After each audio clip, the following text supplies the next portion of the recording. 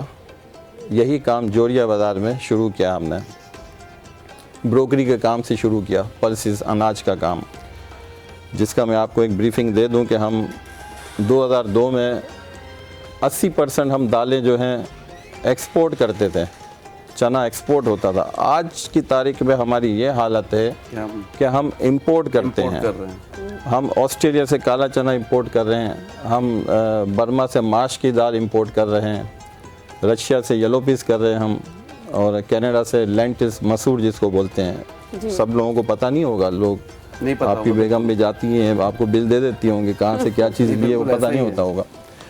تو کہنے کا مقصد یہ ہے کہ پھر میری سیڑھی وہاں سے جب چڑھی تو پھر میں نے بروکری کا کام شروع کیا. اس میں جانے کو دل تو نہیں چاہتا تھا، لیکن والد صاحب کو پھر رات کو مجھے جواب دینا پڑتا تھا کہ کیا کیا پورے دن. تو اس کے جواب میں پھر 6 مہینے تو میں آگے پیچھے کرتا رہا، پھر میرے پاس جواب نہیں تھے. پھر مجبوری میں پھر مجھے کام کرنا پڑ گیا نیچے. تو اس میں پھر میں نے محنت کی، وہ کچھ چیزیں کموڈیٹیز بیچی میں نے.